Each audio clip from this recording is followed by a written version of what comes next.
a spot or two there. Oh, and dear, there's a bit of contact there. And that's the 21 of Peter Dixon. Didn't quite see who the second car involved in that was.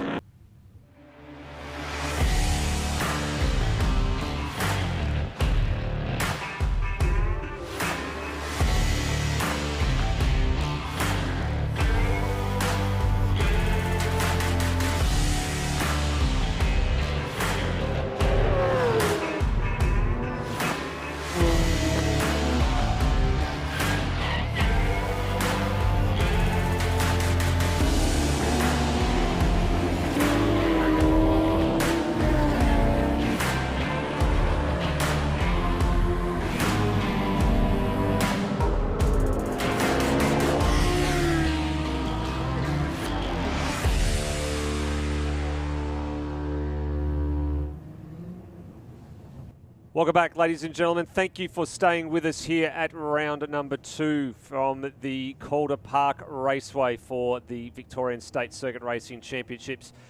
The last race of today's proceedings, Saturday's final race of the day, the improved production cars, which thanks to Prestige Hino, Melbourne's most awarded Hino dealer, they are rolling out of the marshalling area now.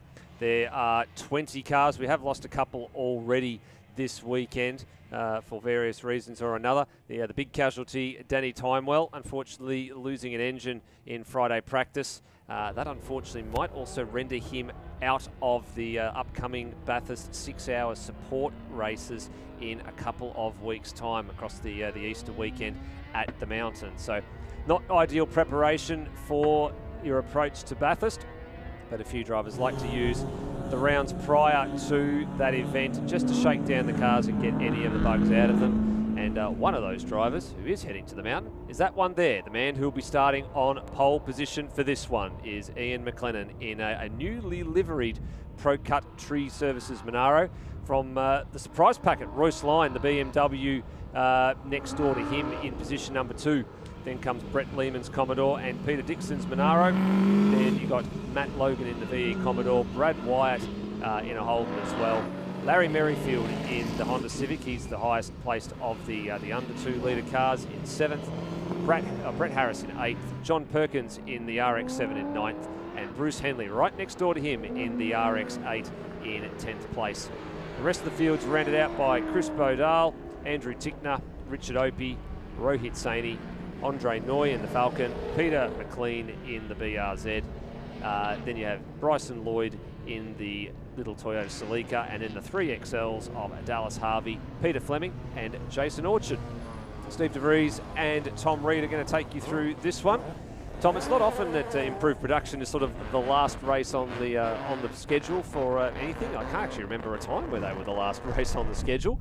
But someone's got to be last, and well, sometimes they always say we save the best for last. Afternoon, Steve. Afternoon to everyone listening in at home on Blendline TV, either Facebook or YouTube. Looking forward to an exciting final race of the day to wrap up Saturday's action at round 2 of the Victorian State Circuit Racing Championships presented by Trico. Should get a green flag any second and get this race underway. Looking forward to a 20-minute affair between the front 2 of Ian McLennan and Royce Lyon in his BMW. Well, given the front straight nature of this circuit, I would say that the Monaro probably is the favourite to win this one, and probably the round at this stage, just going off of what's happened over the last 24 hours or so with cars. But nothing is impossible when it comes to motor racing, and away we go for race number 1. Royce Lyon got a brilliant jump from the front of the grid. I'm not 100% sure if he actually just nailed the start or if he was maybe rolling a little bit at the start, because he got a lightning quick reaction time. Same with Brett Lehman, who got a very handy reaction time there as well. Brad Wyatt's moved up a couple of spots there as well into wasn't briefly third for a moment. Now battling with the Mack Trucks entry of Matt Logan for 4th place. Matt should hold that position. Heading down the funnel here into the chicane. A little bit tight between the Icon tiling number 97 and the Mack Trucks number 43. It was a poor start from the Pro Cut Tree Services car of Ian McLennan, who balked off the line. Royce was able to get a fantastic start. He covered him off just nicely, but obviously the horsepower difference is so large in those cars that McLennan just went straight by him. Peter Dixon lost a couple of spots at the start there. He started 4th and was back as far as 6th. He's now just recovered one of those spots over Brad Wyatt, moves back up into 5th place. The Civic of Larry Merrifield, the McLean Duct number 50 there, still in 7th place, which is where he started this affair, and having a nice little battle there, having to repass the green and yellow RX-7 of John Perkins. John Perkins having started out of 9th, so he gained a spot or two there. Oh, and dear, there's a bit of contact there, and that's the 21 of Peter Dixon. Didn't quite see who the second car involved in that was. Might have been Brett Lehman. Just really caught the last little bits of that. I was just looking down at the bits of paper in front of me. But Peter, so lucky. Yeah, that's very, very lucky for Peter Dixon. He's one of the drivers that's heading up to Bathurst in a couple of weeks' time, and lucky to avoid some damage with the wall there, just creeping around and not wanting to take any risk in the number 21. That was a scary moment. Didn't quite see what happened there, who moved over on who, but there was a little bit of overlap and some contact on the approach to turn number 1. Go back to the Merrifield Perkins battle briefly. Let's have another look here. So, it was Matt Logan. So Matt Logan on the far right. It's a difficult part of the track too, because the track narrows in a little bit. You're trying to stay inside the white lines of the circuit. It does narrow up a little bit there, and as Logan moved to the right, which he was entitled to do, Dixon didn't sort of realise what was going on there, and there was a bit of contact. So that'll be one I think the two of them will have a discussion about after the race is over. The RX-7 here of Perkins has gone back through on Merrifield. I fear all but briefly though, as the little Civic might have a little bit more nimbler performance through some of these turns, and a little bit quicker acceleration out of a couple of corners. You can back me up on this, but is Merrifield the first of the under 2 litre cars? Correct. Running in P6, so it'll be P7 at the moment because Perkins has just re-overtaken him, but that's a fantastic effort, taking it up to the likes of the big power cars ahead. Yep. and behind. Then the next of the under 2 litre cars is Peter McLean, the Subaru BRZ, car number 101. Down in 15th. Down in 15th. It's a massive gap, so Merrifield is driving that car superbly. Yep, there's a big performance difference between the two cars at the moment. McLean has gone to the avenue of just putting the stock engine back in that car just to make sure it can get through the weekend. There's still a bit of engine rebuilding going on with the main car for that. In time for Bathurst? Possibly, I believe, yes. So hoping to get a few bits and pieces together. Have noticed, you can see in the background there on your top of your screen, the number 21 of Peter Dixon is retiring from this race. So no risk for him. Probably would have had the heart rate go up there, I would have thought, after that little bit of contact. Down the inside, tries the 67 there. Henley trying to get past Rohit Saini, but can't quite get that done. In behind is another Mazda. It's car 75 there of Richard Opie, Victorian. Good to have both of them back, actually. From the Bendigo region, and Bruce Henley from a bit further afield out towards Ararat way, so good to have them participating again this weekend. Got Brett Harris here in the AU Falcon, that's the Irwin, and Bunnings trade entry, pursuing the Commodore there of Andrew Ticknup up to the last couple of corners on the circuit. And a couple of these drivers were present at the last round at Sandown. Brett Harris, I definitely know was. Andrew Ticknup missed the first round, but good to have Andrew around as well. I think Andrew predominantly drives mostly down at Phillip Island these days, I think, when we ever see him turn up for the series, which of course is the next stop on the calendar for the Victorian State Circuit Racing Championships. That's across the middle weekend in May. So if you don't want to be confused, the way that May shapes up at the moment is election weekend, Mother's Day weekend, Victorian State Circuit Racing weekend. That's how the first 3 weekends in May look right now. It's a good priority. It's a good priority order at the moment, isn't it? We get it over and done with after all the silly stuff is over. Exactly. We can focus all our attention there on the 16th to 18th of May, the third round of the Victorian State Circuit Racing Championships presented by Trico windscreen wipers, which we haven't needed yet today. I needed them on my way down to the circuit this morning, but the cars at Calder haven't needed it at all. Well, there's been a little bit of a threat of it hanging around, I think, most of the day. A few people have had one eye on the sky, thinking maybe it might get a little rain shower or two, and they might have to break out a set of Trico windscreen wipers and put them to good use. But we might have a little bit of it overnight. Maybe we might have something in the morning. We'll see how the circuit looks when we get to the track in the morning. It was damp overnight. Rain scheduled overnight. Yeah, and it was. It did take a little bit of time to clean up over the course of the day, but full dry conditions at the moment. Now, here's the horsepower race. What's Bruce Henley's RX-8 got for Rohit Saini's HSV GTS in a straight line? I'll tell you what, it doesn't look like there's much of a difference from this angle. Down the long front straight, Saini's... Oh dear, the race leader. The race leader is off. Where's that? Is that at the top? That's at the end of the back chute. So that's down to turn 6. So what on earth has happened to the Pro Cut Monaro of Ian McLennan? Number 115 has gone straight on at the end of the back straight at turn 6 and 7, and he is well and truly off the circuit. Will the officials throw the safety car and bring the field under control, or are they happy to let that sit there? If they'll be looking to see if Ian can get out of the car there, and if he can, no, they've left it and they've called the safety car now. So one thing the officials are always looking for when a car goes stationary is whether or not the driver can get out of the car and get themselves over the wall. And sometimes, if it takes a bit too long, they have no choice but to throw the safety car, or in case of some cases for a medical reason, they will throw the exception and make sure that that happens. So you can see that the field has actually gone through there. Where's Royce Lyon? Where's Royce Lyon? Yeah, well, Royce Lyon's the other one I think that we need to be aware of as well. Showing that he's in the pits. He was in second, and yeah, you're right. The timing for the moment shows the number 4 BMW of Royce Lyon as entered the pit lane. Now, I didn't see him come in. Nor did I.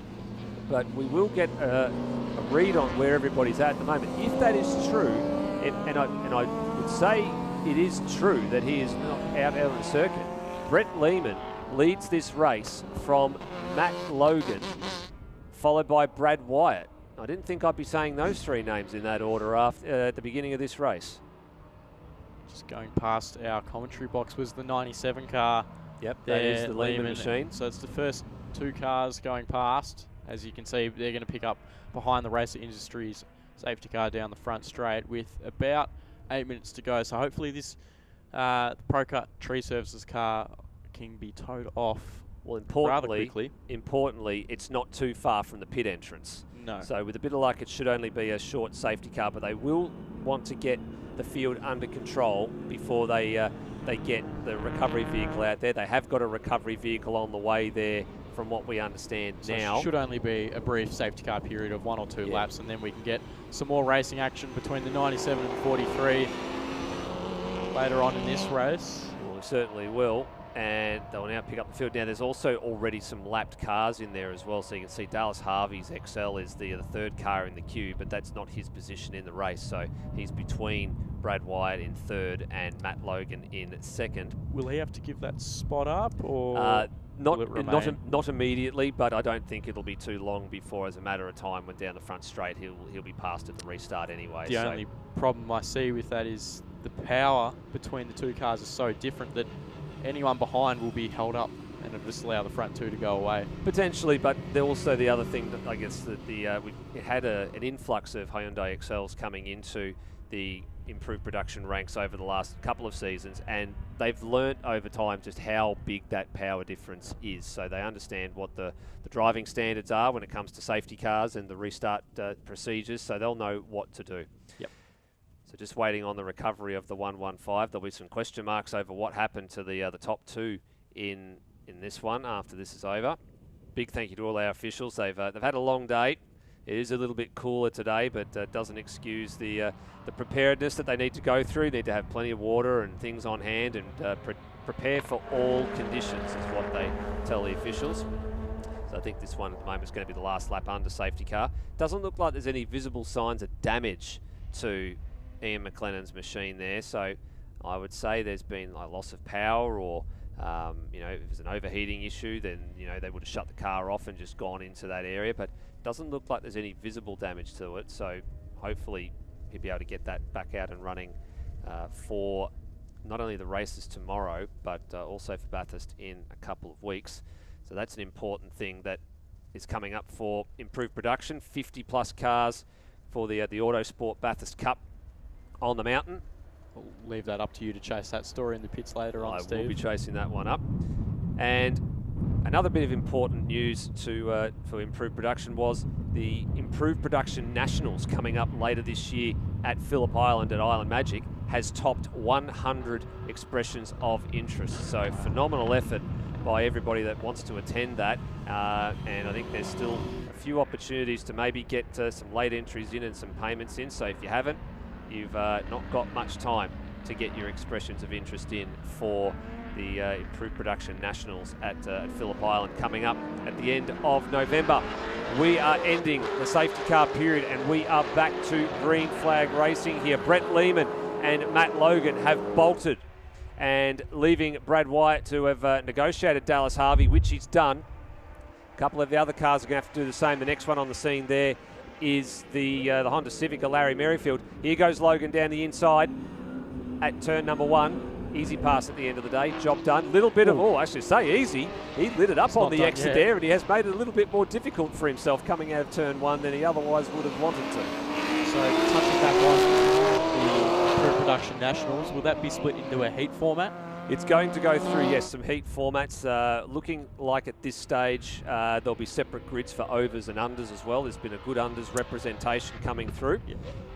So yeah, looking forward to seeing what that unfolds in the next couple of weeks. I believe we'll get a bit more clarity on what that format actually looks like, but the most important thing was determining the numbers. Roughly around a grid capacity of 50 or 60. Yeah, so there is a grid capacity for the finals, so that's why they do have the heat format for the Nationals.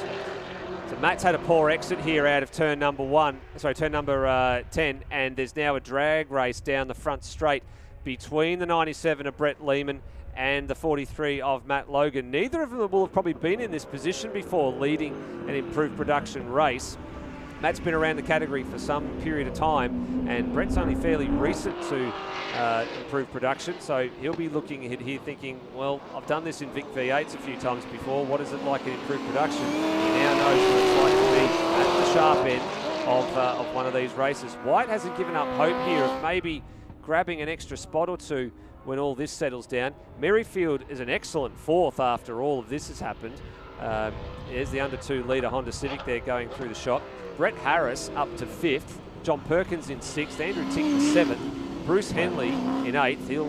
He'll be super happy with where he is at the moment, with Rohit Saini doing a bit of curb hopping there through the flip-flop. And Richard Opie's holding down 10th place, but he's got a rampaging Chris Bodal in the EA Falcon right behind him, and then Bryson Boyd, who's the next of the under 2 litre cars. He's actually passed Peter McLean in all of this as well, who's gone behind Andre Noy there in the Falcon, and back to 3rd in the unders class. The 43 of Matt Logan must have a heck of a lot of power under that right foot. So out of every traction zone, that car is sideways, dancing in the rear. Looks like it's going to break a new spin every time. Whereas your leader, Lehman, just sort of plants and goes. So it's allowing him to drive away from the 43. Certainly is at this stage. Rohit Saini now coming under a little bit of fire here from Bodal, or actually there. And this is a bit of a difference between the two cars as well. The HSV is a little bit heavier compared to the Falcon, a bit more nimble on its feet, but doesn't have all the power of the HSV in a straight line. And I guess it's the same thing about Bryson Boyd's little Toyota Celica there as well. He's much nimbler through the corners, but just doesn't have the horsepower in a straight line. Actually really good to have Bryson back from up the Riverina region. It's been a couple of years since we saw the little Celica coming out, and hopefully we'll be back for a couple more rounds a bit later this year. So 1 minute 40 to go on the clock. Race has sort of settled down for the first 3 positions. We lost our front row from the start of the race of Ian McLennan and Royce Lyon. If you're only just joining us, Ian McLennan pulled over to the side of the road just at the last couple of corners, and Royce Lyon went back to the pits with an issue there. So I'll leave that for Steve, like I said, the chase in the paddock after this race. Yeah, the Royce Lyon one was completely unsighted, so no idea what had happened there. We don't know how close McLennan and Lime running. Oh, Matt Logan, what's happened to his rear bar? So that's unusual, and normally you would say, whoops, and he's had a moment there too and lost the rear end. There goes the bar, and there goes Logan, the same spot that McLennan was, actually other side of the circuit. That will release Brad Wyatt through to position number 2. Now, is Logan retiring? I think he's just moving off the circuit as far as he possibly can. He's done. I'm wondering maybe if there's been like an oil line let go or something like that, because that car shouldn't have turned that violently when it turned to the right. Thumbs up, so he's told the officials that that's okay. They've seen him. That bumper's hanging around still at the apex of second last corner there. And I fear it's going to stay there for the rest of the day. Here we go. This will tell everything. He was all... Oh, it's a tyre failure. It's bits of tyre going everywhere. So that explains a lot more. So the tyre on the left rear has gone. That's taken the bumper with it, and that explains why when he went to lean on that left-hand side going into turn number 6, that the car spun around. Yellow flags are out, just to let people know that that bar is there. And as I said, I think that's where it's going to stay for the last few moments of this race. So it's this race. I think we're going to grip the last lap board this time by. Correct, last lap board this time by for Brett Lehman and for the rest of the field as they all pass. So Lehman comfortably can cruise at home from here. He's got quite a nice margin, just on 6 seconds over Brad White. Driven beautifully, driven nice and sensibly and smart, just kept it on the black stuff. And while everyone around him was losing their heads and their minds, he was keeping nice and calm and collected there in the cockpit of car 97. It seems to me that no one really wants to win this race at the moment, Steve. They're all falling. Well, falling don't out. hedge your bets just yet. We don't want to jinx anything further. We're going to touch the wooden table in front of us because we don't want anything else to happen in the last closing stage of this race. Nice and sensible through the flip-flop. Absolute zero risk. Now you can see in the rearview mirror that he knows he's got plenty of time up his sleeve, but it's a couple of corners just to go here. Turn 6, turn 7, little kink there, onto 8, and then 9 and 10, the last few corners, and we will welcome a new victor to the winner's circle in improved production. Brett Lehman will take out race number 1 for improved production and prestige. Hino, job well done. Well done to Brett, first race winner. He watched the guys in front of him DNF, unfortunately. Great he was result. able to come home and take the chocolates for that. Great result for Brad Wyatt as well. Been a couple of years since we've seen him there. They bounced back from some gearbox linkage issues they had this morning in qualifying, and they're rewarded with position 2, so excellent for him. Larry Merrifield, third outright. Oh, careful there, gentlemen.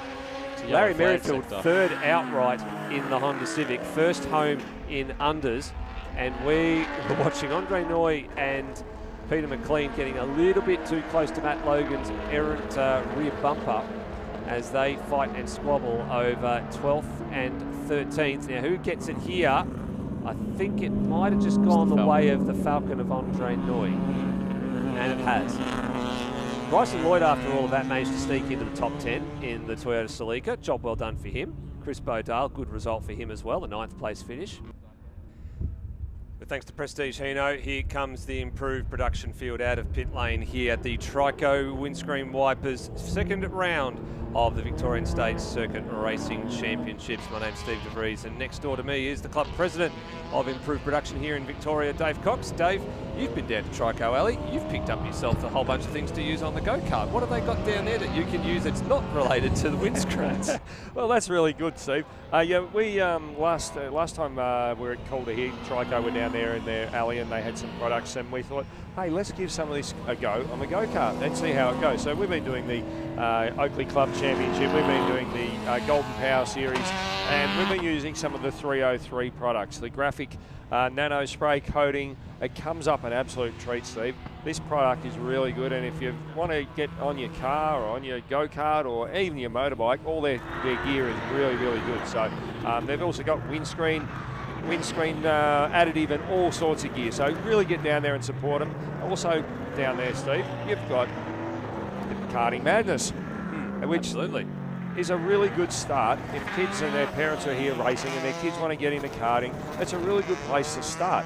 go down there, jump in a go-kart, have a zoom around the indoor track. If they love it and they're good at it, well, they don't have to be good at it, then you might want to progress and go and get an outdoor kart and go and have some karting. So really good to see that our sponsors have come on board, and they're down in the trade alley down there, so get down. But while we're doing that, we can see everyone's come around and they're all gridded up. So we'll get ready for the start of this race. We've just got another couple of cars about to line up at the back, and then we'll get some improved production racing. We certainly will. Have a look at that on the front row. What a story that was yesterday with Brett Lehman in the number 97 taking his first win in improved production. It was a case of patiently waiting while all the leaders struck a little bit of trouble. He ended up just sitting there waiting, and then he was the one left at the front of the field after the safety car went in, and he went on to take that win, which was absolutely fantastic. And Brad White, what about that? He's had so many problems with that car over the years, and to come through and get a second yesterday was absolutely outstanding for Brad and the team, so that's fantastic. So we've got a green flag, I can see it in the background there, Steve, so we're getting set to go in the second race of the improved production for the weekend. Certainly is.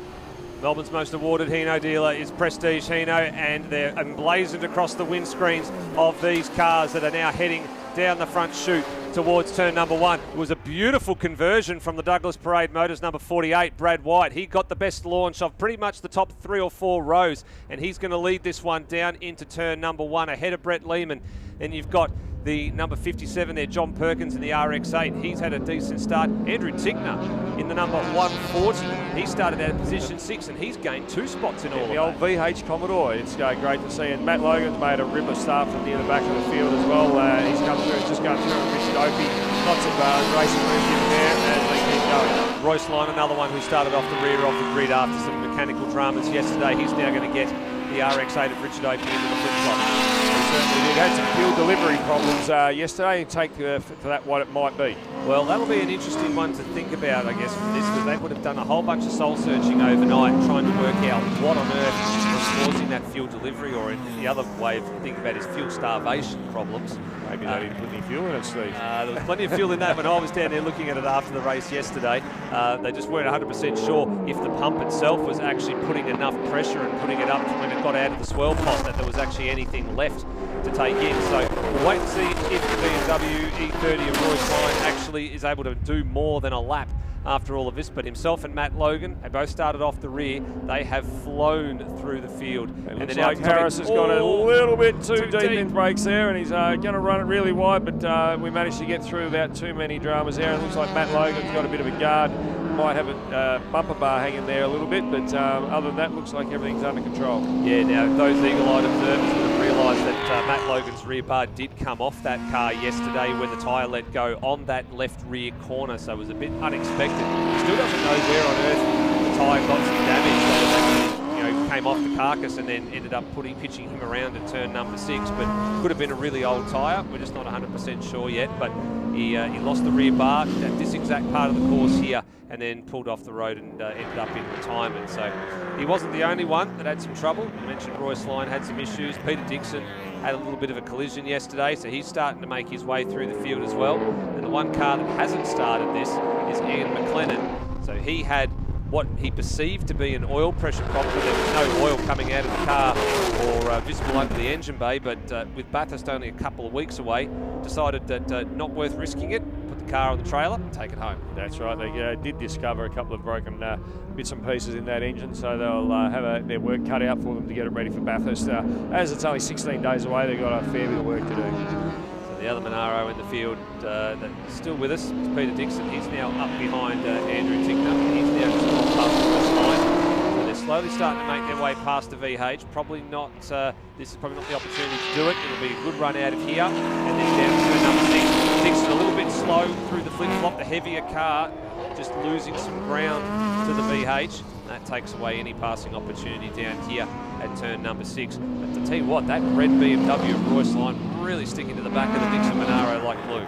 It certainly is. It's got a really good power plant, that car, and it's quite light as well. So the triple Webers and that power plant seem to work really well, and around this track especially. Very akin to what Rob Braun has in his absolutely, machine. Very similar. And now you'll see that Peter Dixon will have another 100 horsepower on the Tickner car, and he should blast past him down the straight.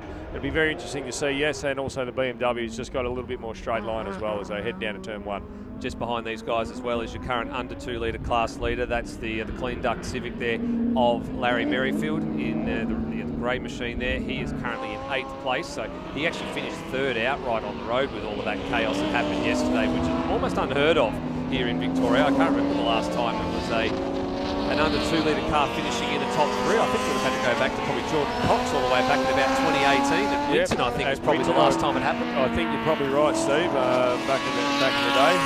But it's great to see that Larry's finally got rid of some of the gremlins out of that car, and they're actually making some good headway. As you go back to the front now, we've got Lehman, who hasn't managed to get too far ahead of Brad White, who's keeping right on his hammer going down there, and you can see John Perkins just in the background. That's a change of position on the last lap as well. So Wyatt led across the line. That has changed now with the number 97 of Brett Lehman, going to the lead of this race. Looking like there might be a little bit of a timing glitch at the moment as to where Lehman actually is. He's being reported in 6th place there on your graphic.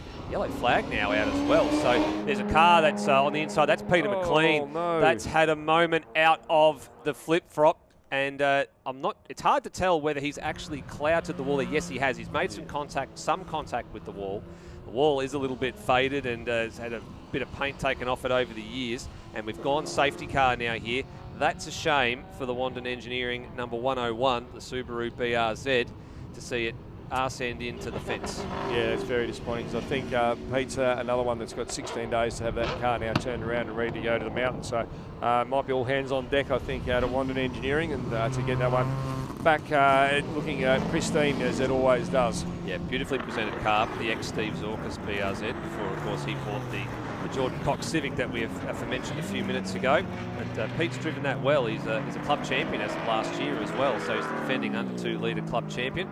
Sad to see him out of business for this one, and that'll put the Prestige Hino improved production field on hold for a couple of laps while they get the recovery crews and out to see him. Good to see the marshals are on the scene pretty quickly. It's not too far from the flag point, so they were able just to walk the 20 or so metres down to where he is positioned. And the Recovinator vehicle now out there. We'll latch on the snatch strap and hopefully just pull him into the infield somewhere.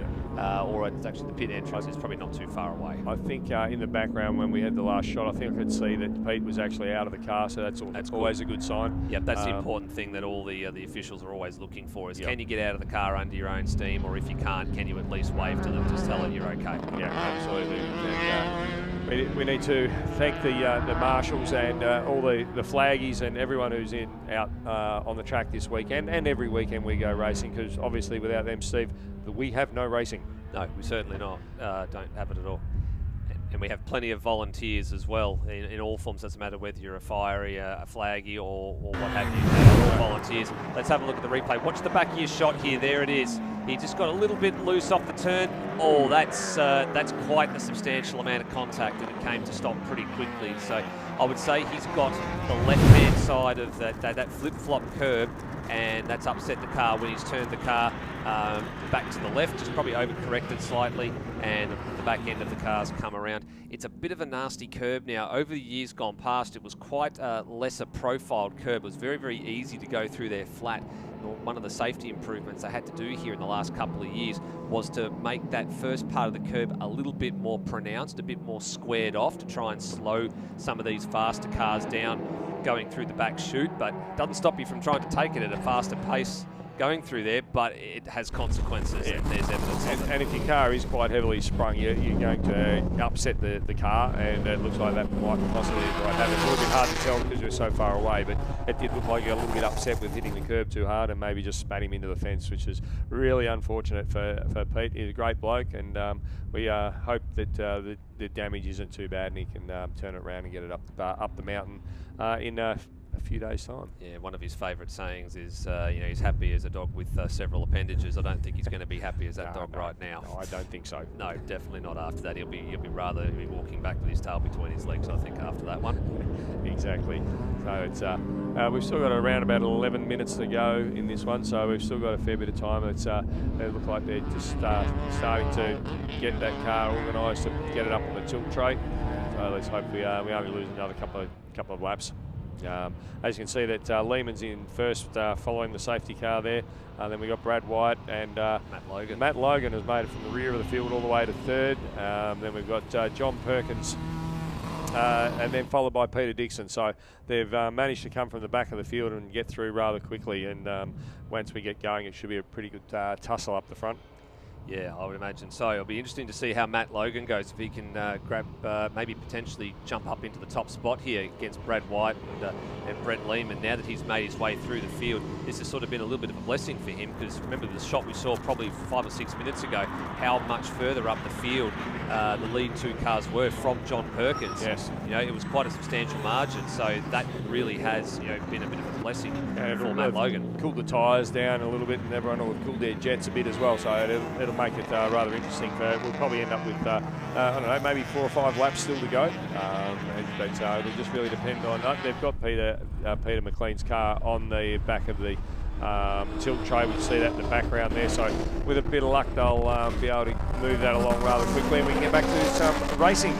Yep, well, speaking of going back to racing, we of course don't go racing without the marshals. We also don't go racing without a whole bunch of support as well. And this year, that support comes in the form of Trico windscreen wipers. It also comes in the form this round, particularly of Karting Madness. So, as Dave was saying, you know, it is the pathway into grassroots motorsport these days. You know, a lot of young kids, they go and do a little bit of karting at some of these places all around the country. Australia's largest indoor karting centres happen to be here in Victoria, in the hands of Karting Madness. So, you know, get them down there if they're interested in it, and they, you know, even if they're not, as you said, they're not good at it, but they enjoy doing it. It's something that becomes a family activity at the end of the day, much like it does for you and your son. Yeah, absolutely. We if we're not at the State Series, we're travelling around the countryside at nearly every go-kart track every other weekend, and there's some really great kids that will come into XLs, and they will come into Formula Ford down the track. So it all starts in go-karting these days, and as long as they get in there and have a crack,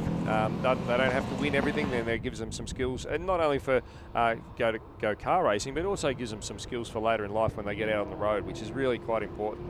Yeah, it gets it out of their system, I think, is one of the things to think about. Yeah. There's the safety car lights gone out, Steve. They have indeed gone out, so Brent Lehman's got control of the field, and he will have to pull the field up a little bit now, I think, or unless he's going a little bit early. Not quite sure what's going on there. There is a bit of a procedure to follow. Lehman has actually gone. Yeah, I think he's gone fairly early. He's either caught them all napping and pulled a master stroke here, or maybe he's gone a touch earlier, but at the end of the day, he is gone. Then Matt Logan goes through as well, following Brad Wyatt on the run down to turn number 1. Actually quite a strung out field at the restart there, so not sure if that's just the nature of some of these cars, just not paying attention. Brad White in the lane as well. That's a shame. I was wondering what had happened to him. He was dropping down the timing screens. He's come to pit lane behind the safety car. That's now given a free pass to Matt Logan to chase after the number 97 Icon tiling machine. It certainly has. That's really quite disappointing. It's the highs and lows of motorsport. Yeah, yesterday he was on the front, and now he's just, at least he's driven under his own steam back into the pit lane. Yeah, it might be hopefully not a recurrence of those gear selection issues that he had in qualifying yesterday morning. And we're hoping that they've done a little bit of a repair job and actually given themselves a bit of an insurance policy to try and make sure that didn't happen again. But we'll get the scoop on that one between races. Line looking left, looking right, trying to pull a bit of a fast one here on Dixon's Monaro. Crisscross on the underside, can't get that to happen. The Dixon Monaro will drive away down the front straight here. Big horsepower advantage in a straight line and leave the little BMW to dust within the corners. Watch that little red BMW catch right back up. It certainly will. And John Perkins hasn't dropped off too far either, so he's having a really good run there in 4th place. And he's got Tickner there 5th, and then the first of the under 2 litres is just a little bit further back, and that's Larry Merrifield. Yep, so timing just correcting itself there as well. So Dixon 3rd, Royce Line in 4th, John Perkins in 5th, and then this man on screen, Andrew Tickner, in the VH in 6th. And then behind him was Merrifield, Opie, and then Chris Brodale's had a nice run. Good to see Bruce Henley back as well. He's had a couple of, he had a top 10 finish yesterday. He's back inside the top 10 again. And good to see we've got 3 Mazdas out here this weekend. 3 rotaries in the top 10. We haven't heard that for a while in improved production. That's probably because we haven't had 3 Mazdas on the grid for a while. Yeah, it's been a long time. It has been a long time, and the BMW, as you can see over the lap, it really gets close to the Monaro over the entire lap. But it looks like Matt Logan's got a little bit of a loose rear bar there, but it doesn't look too bad. So I think they just keep an eye on that, but it doesn't look like it's going to cause too many dramas. I'm wondering if that's acting a little bit like a parachute going down the front straight here too. Maybe that's preventing him from getting a little bit closer to the rear end of the number 97, just ahead of him. That, of course, is the bar that came off yesterday when the tyre exploded. So maybe just a little bit of race tape to sort that out for race 3. Race tape, cable ties. And cable ties, and get it all over and done with. Yes. And we can see that Bruce Henley's there, just coming up on the inside there. Is he going to go for a big move under brakes? He certainly is, and just goes past Chris Bodell as they go down in turn 1. And then comes Bryson Lloyd in the under 2 litre Celica as well, who's now come right up in behind there as Bruce just holds him up a little bit on the exits. And then Bryson will certainly have a crack. He hasn't had a drive for a couple of years, so he's probably just getting used to the Celica again.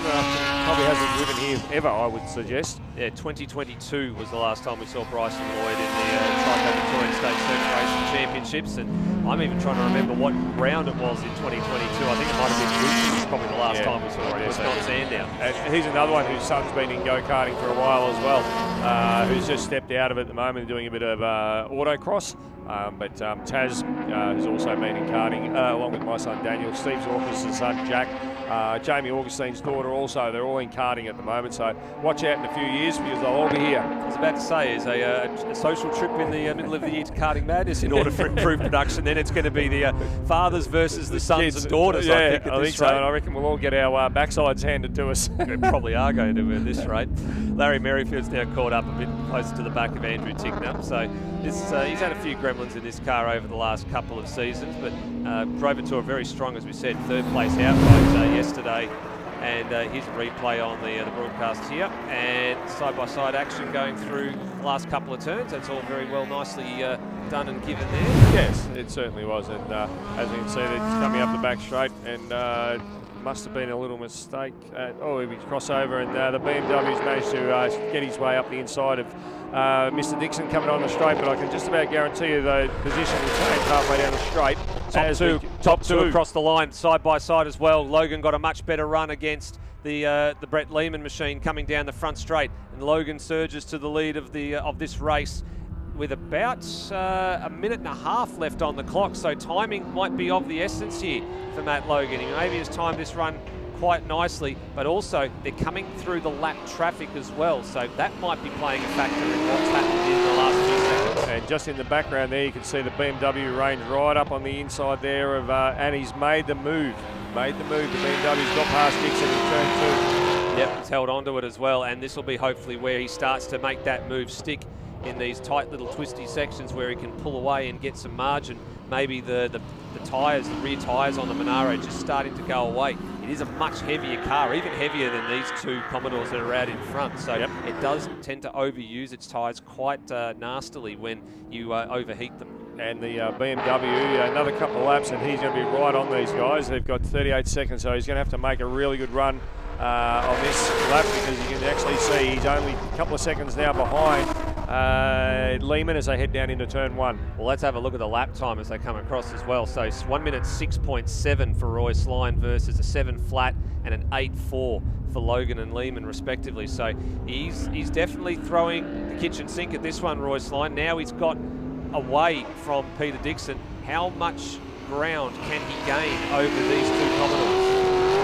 It's going to be very interesting over the, as you can see, he makes up a lot of ground coming through turn 1, 2, 3 in the flip-flop. Peter Dixon's just dropped back a little bit at the moment. He's super quick through that chicane as well, Royce Lyon. That's probably the best part of the circuit for him, I think. Able to just flow the car beautifully over the turn 4, 5 flip-flop, and then through here, he just gains hand over fist time and time again. Look, he's right with them now. That margin has completely evaporated from what it was about 60 seconds ago. Let's get a read on the times, and they get across the line this time. It will be the start of the last lap right about now. Full opposite lock for Royce Lyon. Scoreboard says 1 minute and 6.2 for Matt Logan, and actually just waiting on the timing screen to catch up. A couple of them didn't register, but I'll tell you what, Royce Lyon had an absolute blinder of a lap there. Just loses out in this run down to turn number 1. Which of the two cars in front was the one that just pinched that brake? It must have been Brett Lehman, because it looks like he's dropped back from the rear bumper of the 43 Mack truck entry. So yeah, looks like Matt Logan's just got a nice little gap there at the moment, and Lehman better be careful, because here comes that BMW. It's absolutely flying. Through the flip-flop here, might be inclined to have a go under brakes at turn 6. Superb exit from the BMW, but Brett makes that Commodore as wide as he possibly can, uses the lap traffic of Andre Noy to his advantage there, and manages to hold on to P2. Last opportunity, send it up the inside at the last corner if he can. He's got to protect the defensive line, and he does, and he should hold out on the drag race. Oh, a little bit of Rob Braun-esque style there from Royce Lyon. Checkered flag in the air for the race leaders. Close run finish at the end. What a great win for Matt Logan. Second to Brett Lehman. Third to a charging Royce Lyon. What an absolute cracker of a race, Steve. That BMW was absolutely sideways. Absolutely sideways. He's going to be a threat. He's going to be a threat later this afternoon. He certainly will be in the long race. And have a look at that. We've got Peter Dixon in 4th, and then we've got John Perkins in the RX-7, top 5. I can see Darren Smith in the back of the commentary box, absolutely doing cartwheels. He's fist pumping. He thinks that's the greatest thing since he was racing back in 1845. There we go. Larry Merrifield home in 6th place, the first of the under 2 litre cars to get home there from Andrew Tickner, Richard Opie. Bruce Henley gets 9th place, and Brett Harris, who had that little moment down at turn number 1, he gets home for 10th at the end of the day there. I'll tell you what, they all picked up their lap times the last time around. So in the last tour, Logan with a 6.6, Lehman with a 6.9, Royce Lyon was a 6.2. So he was on an absolute tear. As we will roll into the Prestige Hino Improved Production race number 3. Welcome back to the booth to Steve DeVries. Thank you very much, Darren Smith. Last race of the day. It's been a long time, as I said yesterday, since Improved Production was the last category on a schedule, but someone's got to be last, and every now and again I think everybody's got to take their turn. So Improved Production... It all rolls around over a sort of a 2-season rotation. It certainly does. I've got to say, it's been some time since I've called an Improved Production race as well, Steve, and I feel I might get up and about during this one. I called some 15 years of Improved Production when it changed from club cars to Improved Production, so... not a lot of those dudes out there anymore, but certainly love this style of racing. No, certainly do. And if the action was anything to go by in race number 2, I would imagine we're going to be on for quite the fight out in front. We've had 2 different race winners so far this weekend. So Matt Logan starting on pole, having started at the rear of grid from race number 2 this afternoon. So he's starting P1. Starting next door to him is going to be Brett Lehman in the Icon Tiling Commodore. And then Royce Lyon, the hard-charging, really quick and really nimble BMW. I reckon he's going to give those 2 Commodores a decent shake for Line Honours here in this one. We could very well end up with 3 different race winners for the weekend. Peter Dixon's got a pretty speedy Monaro, but it's good down the straights, but it does labour a little bit in the corners, so whether he's been able to smarten that car up so it turns a little bit better, maybe he might have something in store for them as well. And you've got Brad Wyatt, who's going to be coming off the back, so the one of the cars that was in the lead group of 3 and came off the track not too long after the safety car with an alternator failure is going to be starting off the rear, so it'll be interesting to see how much progress he can make from the rear of the grid. Cars making their way down onto their grid positions. The general overrepresented in the first couple of rows down there, but I tell you what, a guy that has graduated through the ranks out of karting and into BMW E30s and remaining in an E30, just happens to be a whole lot wider, faster, more powerful and aggressive, is Royce Lyon in car number 4 out of position number 3. Really looking forward. He came on so strong at the end of that race earlier on today. But I'm going to say from here, let's see how that RX-7 goes, because Johnny Perkins, he's put it on the 3rd row. He's raced very well, as he always does. And it's always interesting to throw a bit of something different amongst it. There's a couple of RX8s there. Great to see Richard Opie down from Bendigo. In fact, he's probably got the easiest drive home. It's just 45 minutes from here up to Bendigo. Revs rise, and we're about to start. Certainly are. Two Generals men on the front row get away pretty cleanly. In fact, the first 3 rows got away pretty cleanly as well. Peter Dixon's Monaro starts to come on strong from the second row of the grid. He surges ahead of Royce Lyon. He might try and challenge the front 2, or he might try and sit there and just see what happens. He elects to do the latter. Sits there and sees the Mack Trucks number 43 and Matt Logan go through at turn number 1 to take the ascendancy in this one. Andrew Tickner looks like he's lost a couple of spots. Chris Bodale's getting interested around the outside of Bruce Henley's RX8. Bruce has got a fairly straightforward drive from here home all the way to Ararat as well. So a couple of people looking forward to going home, but they've got to do these 14 or so laps first. Have a look at Brad White. Started out at 16th and he's made his way inside the top 10. He stayed out wide in the Douglas Parade automotive entry and just ran down the fence. There he is right there on screen. Fantastic. And he is charging. He's left all of these cars in his wake before he even got to turn number 1. There's Richard Opie in the Bendigo Mazda entry. He's had that car for a while now. Brings it out quite seldomly, in fact, but very, very busy man running that Mazda dealership up there in Bendigo, and a great competitor, been around some time as well.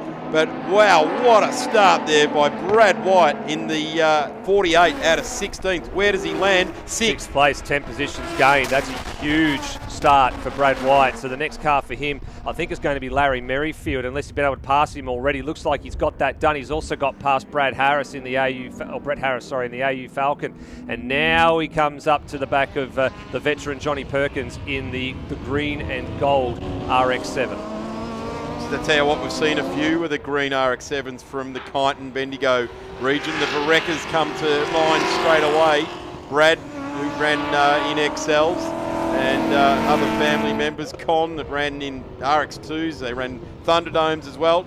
Just slips up the inside there in the Douglas Parade Motors entry for number 48. John Perkins, just the gentleman there in the G&G Engineering RX-7, lets them through on that point. There's no point putting up an argument with a car that's got 400 more horsepower than you have. Yeah, I completely agree with you on that one. Lights it up a little bit out of the last turn. Let's have a look at his lap time as he comes across, so we'll get a read on everyone's fastest laps when the timing updates itself. But Wyatt on an absolute charge at the moment. He's registered as 4th place according to what's on the line, but I think that's going to have to change, because Dixon and Lyon are still currently ahead of him. I think he's crossed a line as 5th. So they're looking to see about whether or not that timing will correct itself. Getting some word through. Yeah, we can see it on screen here. There's a little bit of fluid coming out of the back of this Honda Civic, the number 50 of Larry Merrifield. Something out of the rear left or rear right. Just a little bit of fluid being dropped. They're just paying a little bit of attention to that at the moment. Steve, nothing to see here. Nothing to see? Nothing to see here. Are you here. sure about that? Obi-Wan, there is nothing to see here. Well, either way, he's giving some chase here to the Irwin and Bunnings trade entry there of Brett Harris. So here we go. Now, this is what I was sort of interested about, because Peter Dixon and Royce Lyon were ahead of Brad White, and White registered as 4th, but there's definitely 4 cars ahead of him, so White is indeed 5th and currently holds the fastest lap of the race. I've got to say, at the moment, I can't remember what company it was. It might have been Petters, but going back, someone had a jingle riding the bumps with a grin, and that's what Royce has got this BMW set up to do. It's just floating over the bumps as he comes down into That's a turn line 1. in the Hawthorn football song. I know you're not a Hawthorn Maybe supporter, that's neither am what I. it is. But that's where it comes from. Maybe it is. Maybe Petters like Hawthorn Football Club. I don't know. Maybe they do. But there you go. Riding the bumps with a grin is what Car 4's doing. Great Up switch. the inside of Peter Dixon, you've got to have a leader here. You can't go too wide into the flip-flop. It's the Brave Pills for car number 4 as he bounces it up into the air and goes to the dirt on the exit. Oh, that was a game of chicken, I would have thought, coming up over Jane Hill there. They were side by side, neck and neck, and usually the one on the narrow line's the one that has to concede it, and that's what Royce Lyon did there. Now, can he set out after Brett Lehman and grab another spot? That Logan's only a couple of tenths of a second ahead of Lehman here, so they're sort of managing the race a little bit, I would imagine, at the moment. They're trying to giddy up here, Royce Lyon, and get onto the back of those two Commodores, because now they see the BMW coming, they might start to get a little bit more serious about things. You'd have to expect that around about lap 10, these bigger, heavier Holdens will start to succumb to a bit of tyre heat and a little bit of overwear, but the BMW being a fair bit lighter, probably doesn't quite have the horsepower. We're just seeing Lehman kick it out there. He's got Ben McLeod keeping that car pointing in the right direction for him between race meetings, but certainly this car coming up over the hill, they do a little jump. There's Royce. There's no further argument in this. Wow! He handed out the don't argue to the 97.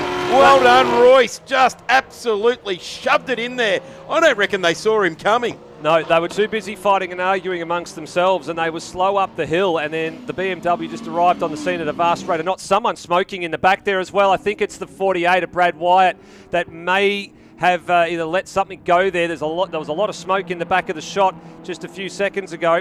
We'll wait and see if that is the case. But Royce Lyon with the don't argue and just full commitment round the outside at turn 4. Takes 2 to tango, and he absolutely surprised Brett Lehman, something shocking. Just watching some back markers getting totally gazumped by these front runners coming through on them. Brad White should know that smoking is bad for your health, and apart from that, it's not cool anymore. As he parks it up in the gravel trap there. Royce Lyon, he is absolutely flinging it around.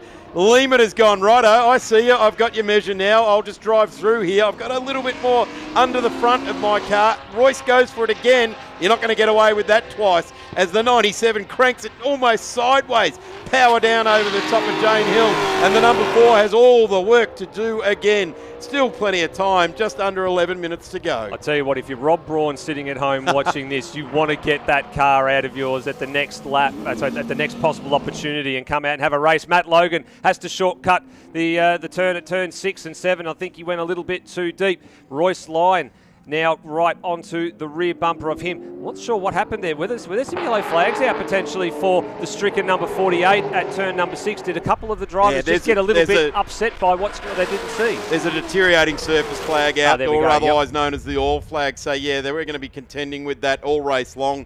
I would expect the car's gone around the corner, so it's out of sight for the gravel trap. He managed to get it out of the gravel trap, but continue on no more. But Royce Lyon gets around to turn 1 and turn 2. This is fantastic here, Steve. Just throwing something different amongst these generals, men that just drive away with this race out in front. And there's a half a dozen of them that do it. Yep. And oh no. Is Matty Logan slowing? No, he was slow up the hill again. He just sort of gave because he didn't want to do anything to upset the car, because he was on the inside line with Royce Lyon going right around the outside of him for the third time at turn number 4 and 5. That's what I was alluding to before. You just pointed it out on the monitor. There's not only the deteriorating service flag, but there's a yellow flag out there as well. So that's why I was sort of looking at that, understanding, did a couple of drivers not only get caught out by the surface, but did they get caught out unexpectedly by the yellow as well and slow up? I'm going to suggest there's a couple of manoeuvres we've seen on screen that have gone on whilst that yellow is out. So that will be interesting to see how that plays out. And in front now with a 1:05.01, and the fastest race of this lap is the BMW of Royce Lyon. A terrific run here, and he may be one of those ones that took advantage of that run down there. There's Logan. Yep, so he probably just got caught out by whatever Brad Wyatt had left down there at turn 6, and that's forced him to run a little bit wide and a bit deep in the braking zone there. Brad Wyatt left a lot of smoke out there, didn't he? As we just saw a bit of a clip off there from the XL race. That isn't live. There's definitely not a car upside down in the sand trap at turn number 6. Matty Logan continues on. So these three Holdens get together again. There's Peter Dixon. He's just sort of been resting off the back of this pack, hasn't he? And he starts to weigh in on it a little bit more here in car number 21. There's a little bit of debris down there at turn 6 and 7 as well. I just noticed sitting on the racing surface, but I don't know what it was from. Peter Dixon out sideways, doing exactly what Logan was doing. So there we have it. 8 laps in, these guys are getting a greasy set of Yokohamas under them. They've had a lot asked of them this weekend. Yeah, the bigger, heavier cars definitely start to slide around at this point in time. We've completed 8 laps. It's an enormous distance when all things considered. And the lap times are in the 1:05s and 1:06s. We've still got nearly 8 minutes left to go, and we've already completed 8 laps. It's a torture test around here, much like the MG and Invited British Sports Car race was just a few moments ago. It is a big torture test for some of these purpose-built race cars. The 3 generals men all together here, 2 of them of which are going up to the mountain in a couple of weeks' time. That's the car at the lead of the group and the car at the back of the group. They are destined for touring Mount Panorama with the Bathurst 6-hour support acts, the Autosport Bathurst Cup.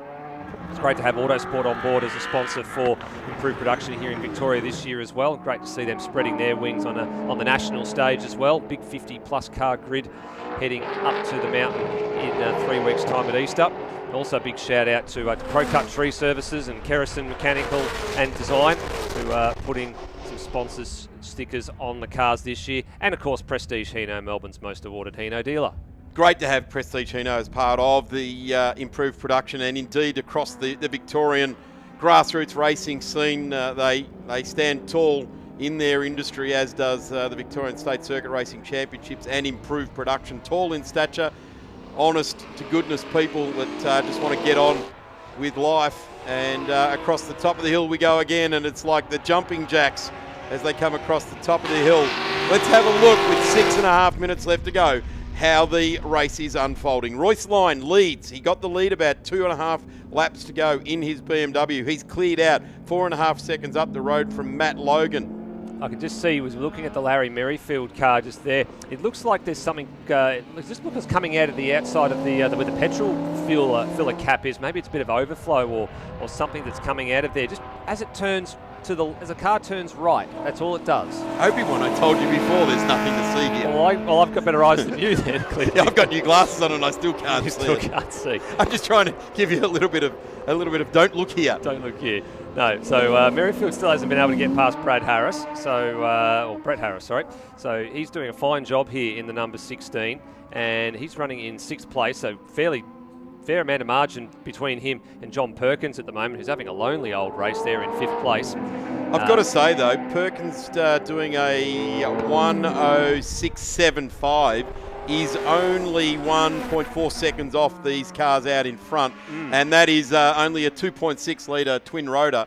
No turbos, no nothing like that. So Johnny Perkins is absolutely driving the wheels off that RX-7. He certainly is. Andrew Tickner, who's just in the back of shot here behind Larry Merrifield, driving the wheels off that VH as well. He's had a very, very good weekend overall.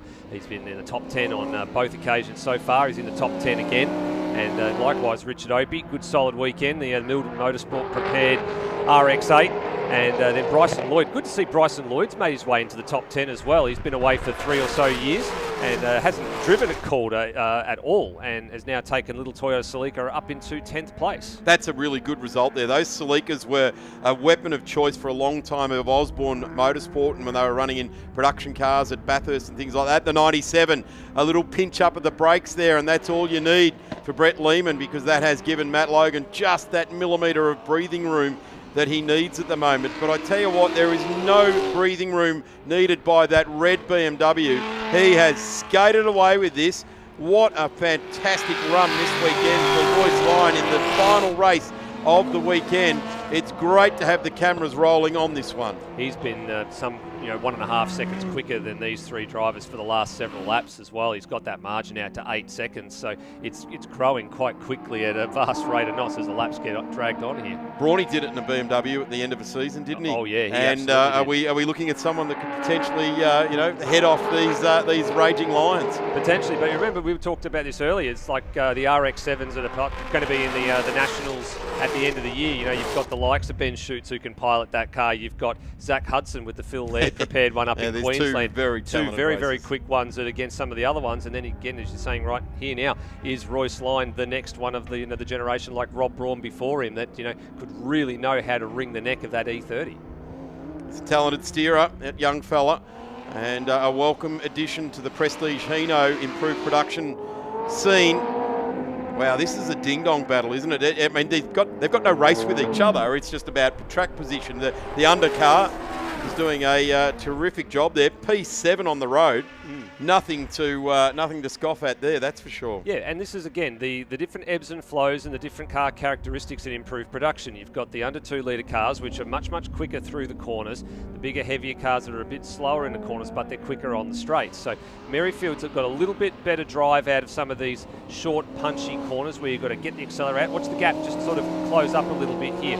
It just closes up nicely as Merrifield's able to take the corners just a little bit quicker, but then the bigger Falcon just pulls away on the main straight. So all it takes is a little mistake here or there from one of these drivers and the positions will swap, but then they'll probably go back the other way in a lap or two's time.